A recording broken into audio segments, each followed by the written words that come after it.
नवी दिल्लीतल्या विद्यार्थ्यांच्या आंदोलनाचा तिसरा दिवस। केंद्रीय शिक्षण मंत्री धर्मेंद्र प्रधानांच्या राजीनाम्याकरता विद्यार्थी आंदोलनावर ठाम। दिल्लीत आजही कडक सुरक्षा व्यवस्था तैनात। उद्धव ठाकरेंची दिल्लीत पत्रकार परिषद। जंतर मंतरवरील आंदोलनाबाबत ठाकरे काय बोलतात याची उत्सुकता। केंद्रीय मंत्री जे.पी. नड्डा आणि जितेंद्र सिंह यांनी मेदांता रुग्णालयात जाऊन घेतली सोनम वांगचुक यांची भेट। सूत्रांची माहिती।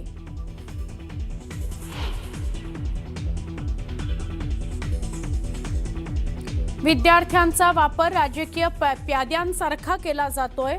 राहुल गांधींची आंदोलनावर शिक्षण मंत्री धर्मेंद्र प्रधान यांची टीका। तर विरोधी पक्ष नेत्यांकडून अराजकता माजवण्याचा प्रयत्न। नितीन नबीन यांचा हल्लाबोल। अहिल्यादेवी होळकर शेतकरी कर्जमाफी योजनेची पहिली यादी आज जाहीर होण्याची शक्यता। 7.5 लाख शेतकऱ्यांना मिळणार दिलासा।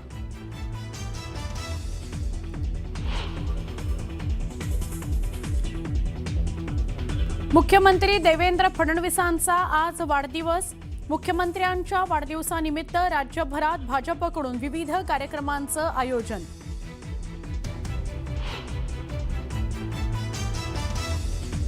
दिवंगत अजित पवारांची आज जयंती। बारामतीत सुनेत्रा पवार आणि जय पवार यांनी अजित पवारांच्या स्मृतीस्थळी केलं अभिवादन।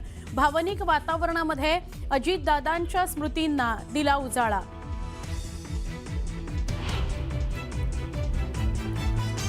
अजित पवारांच्या जयंतीनिमित्त मुख्यमंत्री देवेंद्र फडणवीस यांची पोस्ट। दूरदर्शी आणि सर्वसमावेशक महाराष्ट्राचे माजी उपमुख्यमंत्री अजित पवारांना जयंतीनिमित्त विनम्र अभिवादन म्हणत केलं ट्विट।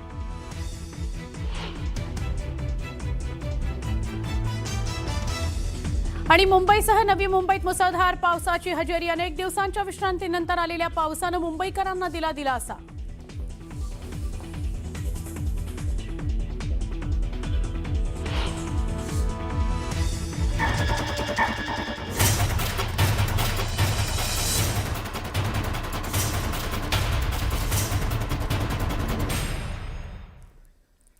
नमस्कार, बुलेटिनमध्ये पुन्हा एकदा स्वागत।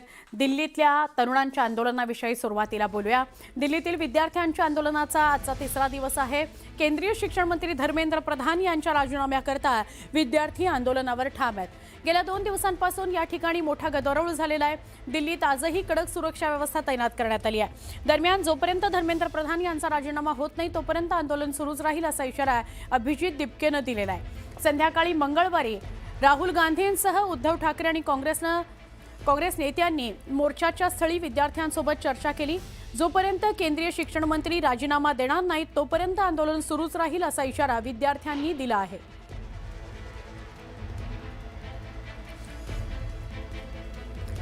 खरं तर गेले 23 दिवस दिल्लीमध्ये जंतर मंतरवर हे आंदोलन सुरू आहे। पण सोनम वांगचुक यांना रुग्णालयात दाखल केल्यानंतर अभिजित दिपके यांना आंदोलन सुरू केलेलं होतं। तर अन्नत्याग आंदोलन त्याने सोडलं आणि त्यानंतर 3 दिवस जंतर मंतरच्या बाहेर आंदोलनाला सुरुवात केलेली आहे अभिजित दिपकेनं। आणि हे तरुणांचं आंदोलन उत्स्फूर्तपणे देशभरातून आंदोलक विद्यार्थी हे जंतर मंतर परिसरात येत आहेत।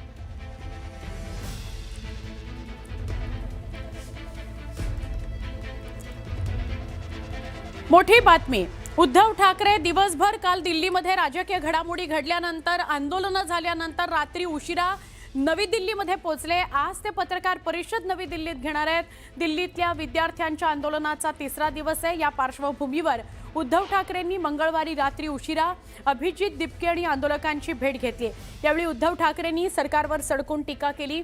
आज सकाळी ते पत्रकार परिषद घेत आहेत। पत्रकार परिषदेमध्ये ते काय बोलतात हे बघणं महत्त्वाचं आहे।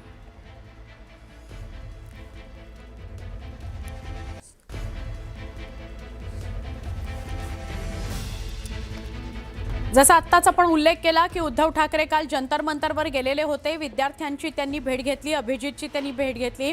यावेळी त्यांनी विद्यार्थ्यांशी संवाद सुद्धा साधला। अभिजितचं व्यासपीठावरून कौतुक सुद्धा केलं। उद्धव ठाकरेंनी सरकारवर यावेळी घणाघात केला।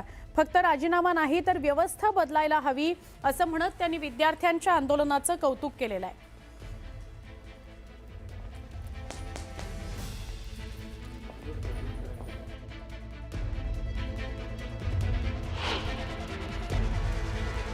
ठीक है, चुनाव के लिए 2-3 साल है, रहेंगे, होने दो. मतलब अपने पास बहुत समय है, अब तो शुरुआत हुई है. अब हमारा जंग शुरू हुआ है. जब तक क्या मांग है हमारी मांग क्या है? सत्ता बदली करना होगा. सिर्फ एक इस्तीफे से नहीं चलेगा, पूरी सिस्टम बदली करनी होगी. अगर एक अकेले को हम निकाल देंगे तो चलने वाली नहीं है बात. जब तक सरकार बदली नहीं करेंगे तब तक आपकी जिंदगी में कोई बदलाव नहीं आने वाला है. मैं कल से देख रहा था कि कुछ गुंडे आपके ऊपर डंडे चला रहे थे और अभिजीत मैंने देखा एक गुंडे का फोटो वायरल किया है, वांटेड, ऐसे ही करो. वो कहाँ जाएंगे ये लोग? आज शायद कुर्सी पे बैठे हैं, लेकिन कुर्सी में कल आप में से कोई बैठने वाले, आप में से बहुत सारे लोग बैठने वाले, तब देख लेंगे. इनको शायद ये पता नहीं है कि आने वाला कल जाता है, लेकिन आने वाला कल मेरे सामने खड़ा है. शायद आजादी के बाद पहली बार हम देख रहे हैं, अनुभव कर रहे हैं कि ऐसी सरकार जो अपने भविष्य पर लाठियां चलाती है. आप सिर्फ युवा नहीं हो, आप इस देश का भविष्य हो.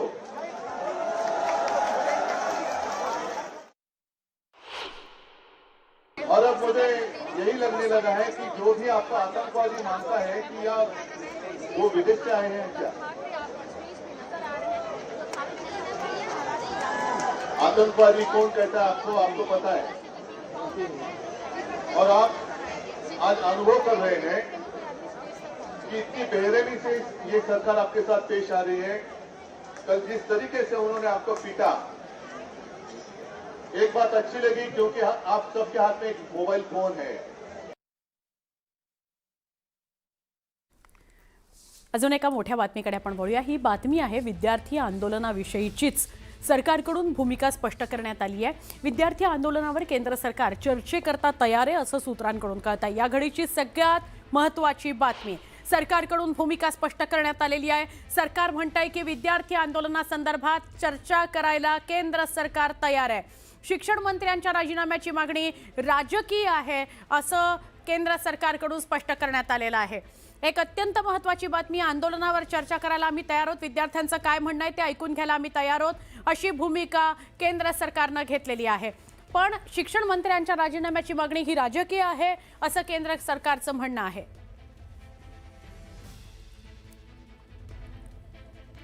आमचे प्रतिनिधी प्रशांत लीला रामदास यांच्याशी आपण बोलूया. प्रशांत, सरकार आता विद्यार्थी आंदोलनाविषयी बोलायला तयार आहे, त्यांचं म्हणणं काय ते ऐकून घ्यायला तयार आहे. काय अधिक सांगाल स्पष्टपणे? महत्वाचं म्हणजे जर बघितलं, केंद्र सरकारने आपली भूमिका जाहीर केलेली आहे. चर्चेसाठी सरकार तयार आहे. मात्र शिक्षण मंत्र्यांचा राजीनामा ही राजकीय मागणी आहे असंही त्यांनी सरकारच्या वतीने स्पष्ट केले. दिल्लीतील जंतर मंतरवर नीट परीक्षा गैरव्यवहाराविरोधात झालेल्या आंदोलनानंतर केंद्र सरकारने या मुद्द्यावर आपली अधिकृत भूमिका स्पष्ट केली आहे. शिक्षण मंत्री धर्मेंद्र प्रधान यांच्या राजीनाम्याची मागणी पूर्णपणे राजकीय असून आम्ही सरकार त्यापुढे झुकणार नाही असा स्पष्ट संदेश वरिष्ठ सरकारने सूत्रांनी दिलेला आहे. महत्वाचं म्हणजे संसदेची तयारी देखील आहे. नीट, सीयूईटी आणि जेईई मेन यासारख्या परीक्षावर संसदेत विरोधी पक्षाच्या सर्व प्रश्नांची उत्तरं देण्यासाठी तयार आहे. सविस्तर चर्चा करण्यासाठी सरकार पूर्ण तयार आहे अशी माहिती पुढे आलेली आहे. पण मात्र शिक्षण मंत्र्यांच्या राजीनाम्याबद्दल त्यांनी स्पष्ट म्हटलंय की राजकीय हेतूने प्रेरित होऊन हा दावा करण्यात येतोय. सरकारला मागणी केली जाते. वरिष्ठ अधिकाऱ्यांच्या मते आणि सरकारने दिलेल्या माहितीनुसार ही सरकारने आपली जबाबदारी पूर्वीच स्वीकारलेली आहे. आवश्यक त्या सुधारणा देखील केलेल्या आहे. त्यामुळे आता सरकार राजकीय दबावापुढे झुकण्याचा प्रश्नच उद्भवत नाही असंही त्यांनी मान्य केलं आहे. सोबतच ज्यांच्यावर विश्वास ठेवला त्याच व्यवस्थेतील लोकांनी ही चूक केलेली आहे. पेपर माफिया जो आहे त्याला आम्ही निश्चितपणे त्यांना तुरुंगात धाडू आणि ही गळती लपवण्याचा प्रयत्न केला आहे असं देखील त्यांनी स्पष्ट म्हटलेलं आहे. आम्ही त्रुटी दुरुस्त करून या सगळ्या प्रक्रिया पूर्ण करण्याचा प्रयत्न केलेला आहे. महत्वाचं म्हणजे दिल्ली विद्यापीठात सुमारे 72,000 विद्यार्थ्यांचे प्रवेश आतापर्यंत पार पडलेले आहे.